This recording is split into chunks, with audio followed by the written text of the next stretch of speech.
Olá, estudante, tudo bem? Meu nome é André Ian, escrevente do TJ São Paulo, e no vídeo de hoje eu vou falar de home office, é o que todo mundo quer saber. Quem está no tribunal, quem quer entrar no tribunal, quem está esperando a nomeação do tribunal, quem está estudando, todo mundo quer saber como funciona o diacho do home office. O que todo mundo fala é só que, depois de um ano você tem direito ao home office. Ok, é verdade, mas tem muita coisa, muita regra, tá bom? Não é só isso, não é depois de um ano é automático, você tem direito, fique em casa e pronto, tá? Não é assim que funciona. No vídeo de hoje eu vim te trazer, não 100% de tudo que é estabelecido pela resolução que trata de home office, mas aí uma boa parte, aquilo que é mais importante da resolução, mas eu recomendo que você dê uma lida nela. Se você aí já é servidor, acabou de entrar, ou tá para entrar, ou quer entrar no Tribunal de Justiça de São Paulo, independente do cargo que você esteja estudando, tá bom? Então vamos ver aqui na tela já alguns regramentos sobre home office, ou a gente chama lá, pessoal, teletrabalho ou trabalho remoto, tá bom? É tudo a mesma coisa, só deixando aí na tela para você. Então, se você ouvir falar em home office, qual a diferença de home office, teletrabalho, trabalho remoto, é tudo a mesma coisa, tá bom, pessoal? Tem gente que fala que, hoje eu tô remoto, tá em casa trabalhando, tá? Então, tudo isso é sinônimo dentro do tribunal, é tudo a mesma coisa, independente aí de qual termo você escute, ok? Então vamos falar aí. Eu vou chamar aqui de teletrabalho porque a resolução que tratou disso daí chamou de teletrabalho, então vou chamar aqui de teletrabalho. E aí fica algumas dúvidas, né, pessoal? Quantas vezes por semana eu tenho direito? É possível ficar 100% em casa?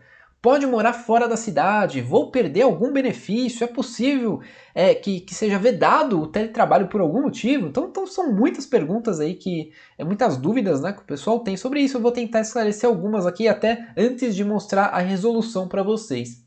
Então, como que funciona, pessoal? Digamos que você já tenha direito, tá, ao teletrabalho.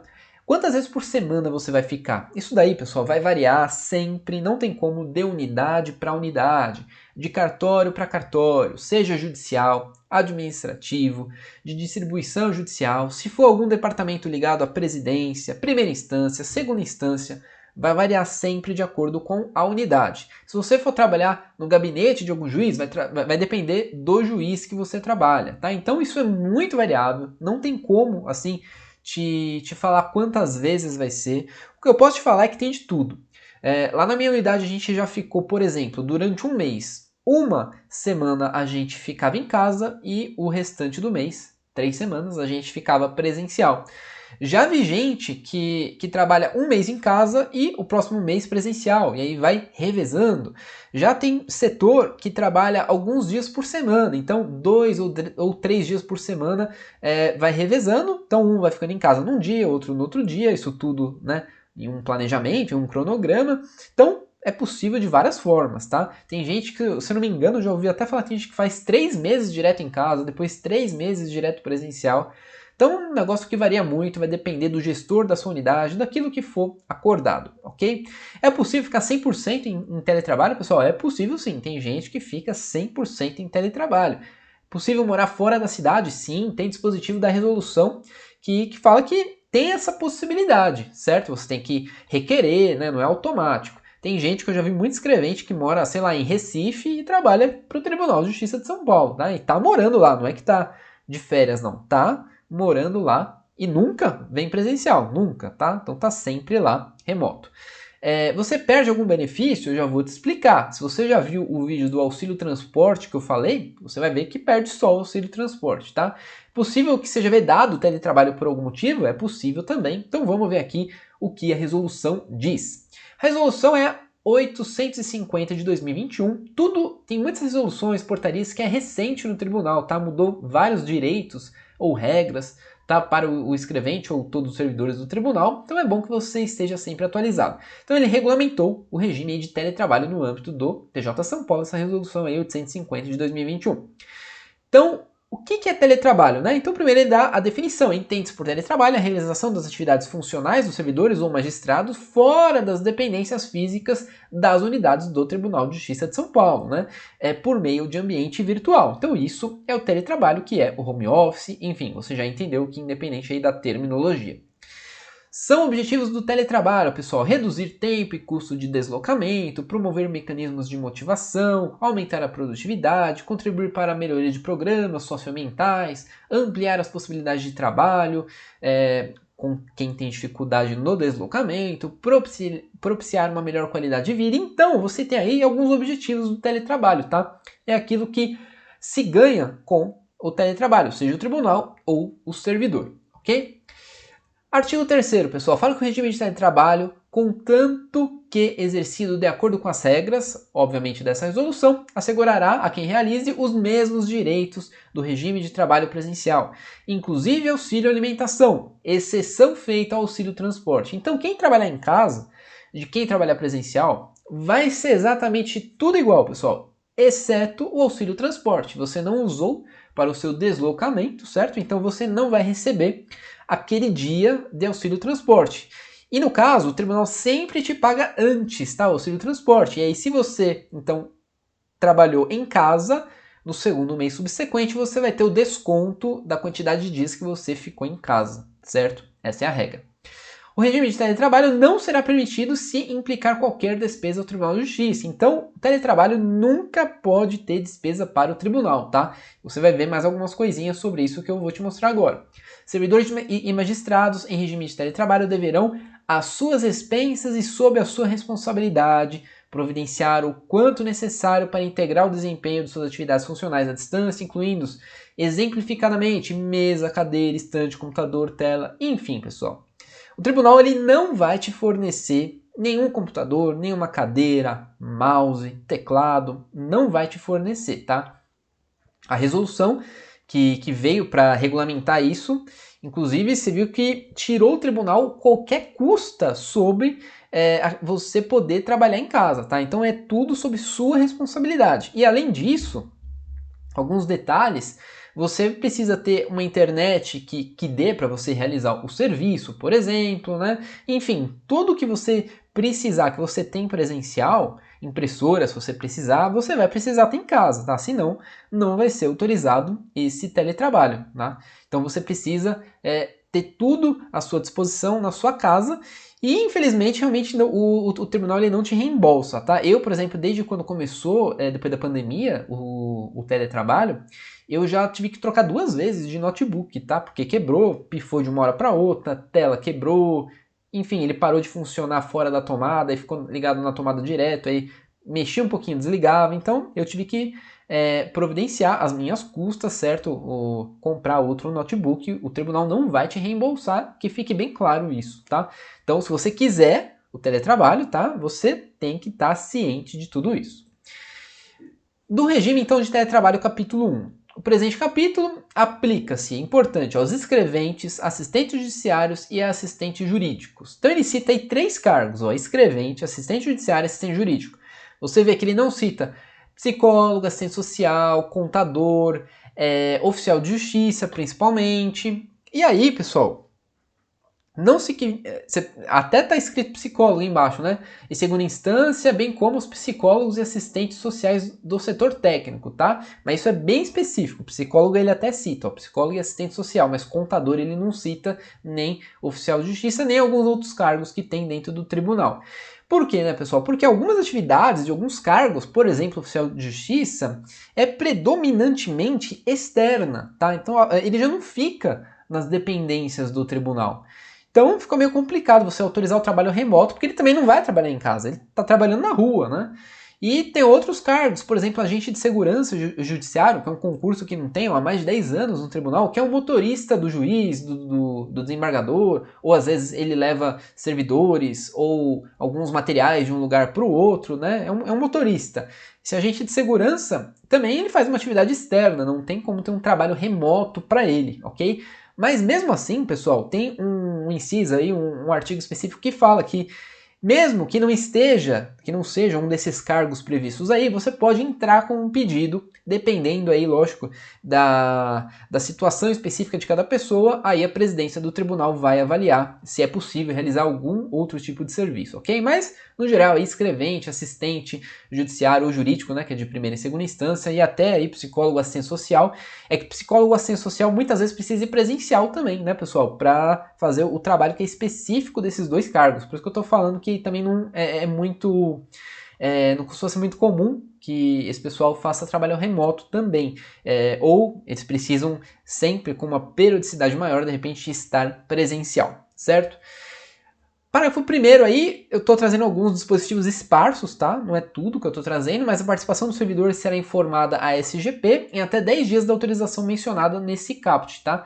E vigorará por tempo indeterminado. Apesar, pessoal, de estar escrito que vigorará por tempo indeterminado, todo ano, anualmente, a gente faz um pedido que ele se renova uma vez por ano, tá? Então você faz um pedido de teletrabalho, ele é autorizado normalmente para um ano, e aí acaba um ano, e aí você faz um novo pedido, tá? Em alguns casos até tem como você colocar uma data inicial, nem colocar uma data final, e você só trabalha em casa, tá? Mas em geral, pelo menos onde eu trabalho, a gente faz para o ano inteiro. Aí, início do próximo ano, a gente já entra com um novo pedido de teletrabalho, tá? Para continuar, né, tendo a possibilidade de fazer. E as autorizações, elas são publicadas no DJE, tá? Então você faz o pedido e tudo é publicado no DJE. Quando sair a publicação, você tem direito de fazer o teletrabalho. Parágrafo 4º aí, mais um dispositivo, ele fala que o regime de teletrabalho ele pode requerer, desde que atendido o interesse e critério da administração, tá? Autorização para residir em um local diverso de sua lotação, foi o que eu falei de morar fora. Então, desde que aí seja critério da administração, tá? E que seja requerido, certo? Aí pode sim residir em local diverso. Você pode ter essa autorização de morar fora da cidade, né? Da comarca onde você trabalha. Decorrido 3 meses, contados do início do teletrabalho, a estação de trabalho do servidor disponível nas dependências do tribunal, ela pode ser desativada, tá? Então, se você de repente for alguém que vai ficar lá em outro estado, né? Depois de 3 meses vai ser desativada a sua estação de trabalho ali, de repente até para poder levar para outro servidor, porque, né? Porque se você não vai usar, não faz sentido ficar ali uma cadeira, um computador vazio, ok? Isso economiza inclusive espaço dentro do tribunal. Algumas vedações, pessoal. É vedada a participação em teletrabalho de alguns servidores que apresentem contraindicações por motivo de saúde. Não sei bem aí como que pode ser como pode ter alguma contraindicação de saúde para ficar em casa, né? É até meio estranho, mas enfim, se tiver um laudo médico aí, obviamente você não vai ser obrigado a ficar em casa, né? Você pode ir presencial se quiser. Se você tiver sofrido penalidade disciplinar nos últimos 2 anos, a solicitação, então tem que esperar 2 anos, aí você pode solicitar, se você sofreu alguma penalidade disciplinar. Se tenham sido designados do teletrabalho nos últimos 6 meses, então se você se desligou do teletrabalho nos últimos 6 meses, por motivos aí que está no artigo 19, que a gente vai até ver, aí, basicamente porque você não atingiu a produtividade, etc. Aí precisa esperar 6 meses para pedir de novo, tá? Não pode ser antes disso. Se você foi relotado por um motivo de remoção, se você foi para outra unidade, precisa aprender o serviço da outra unidade, então precisa aí trabalhar 6 meses, pelo menos, né, para ter direito ao teletrabalho.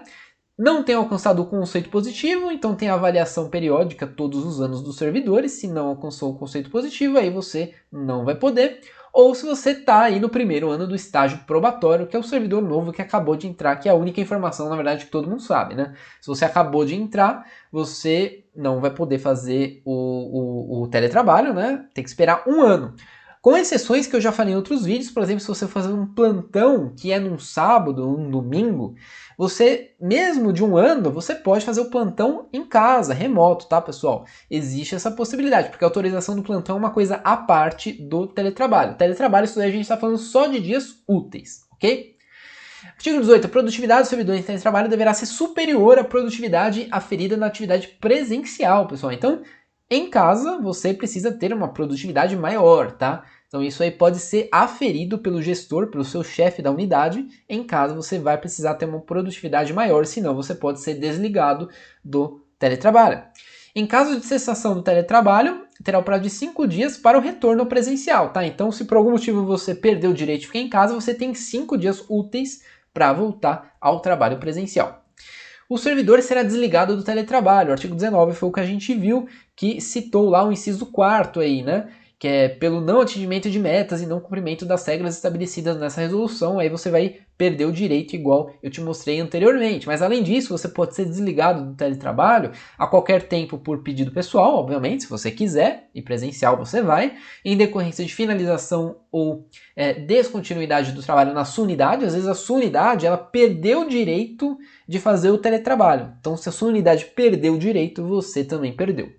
No interesse da administração, é lógico, por alguma necessidade presencial, pelo não atingimento de metas, como eu já disse, e a critério do gestor da unidade ou por deliberação da presidência a qualquer tempo, tá? Então existe aí algumas possibilidades de desligamento do teletrabalho. E aí, pessoal, só um capítulo que eu não vou trazer aqui os detalhes, mas só para você saber que existe. No caso, pessoal, de servidores ou magistrados com deficiência, necessidades especiais, doença grave, ou como aqueles que têm filhos, tá? Ou dependentes legais na mesma condição, né? Se tiver, se for portador de deficiência, ou doença grave, ou necessidade especial, se tiver algum dependente, filho, nessa condição, você pode ter o direito de ficar sempre em casa, tá? Sempre vai depender, lógico, da produtividade sua, tal, mas você pode ter esse direito. Tanto que o artigo 32, parágrafo 2º, fala que o requerimento que deverá ser instruído com laudo técnico poderá ser submetido a homologação mediante avaliação técnica, e vai ter uma equipe multidisciplinar, facultada a indicação de assistente técnico pelo requerente. Então, você vai precisar comprovar, certo? Essas informações, seja a sua ou do seu dependente, você vai precisar comprovar. Então, vai ter laudo, vai ter perícia, tá? Vai ter uma equipe multidisciplinar que vai avaliar isso. Mas se você conseguir, você pode conseguir o direito de trabalhar sempre em casa, tá? Com base aí nesse capítulo que está previsto nessa resolução que trata do teletrabalho no âmbito do Tribunal de Justiça de São Paulo. Então é isso, pessoal. Isso daí é uma parte, tá, de todas as regras aí, alguns detalhezinhos eu pulei. Dê uma lida na resolução sobre teletrabalho dentro do Tribunal de Justiça de São Paulo para você entender todas as regras que existem, tá? Mas no geral, isso que eu falei é o mais importante, tá? O mais importante é isso. Existe essas possibilidades que eu citei, não dá para cravar como que vai ser com você. Vai depender da sua unidade, da sua chefia, vai depender de muitas coisas, mas é assim que funciona. Se você está gostando desse tipo de vídeo, se inscreve aqui no canal para continuar recebendo esse tipo de informação que ajuda tanto quem quer entrar como quem já é servidor do Tribunal de Justiça. Esse tipo de informação tão detalhada ninguém acaba falando, tá? E eu sei que muita gente quer saber. Agradeço então sua presença até aqui, muito obrigado e até a próxima.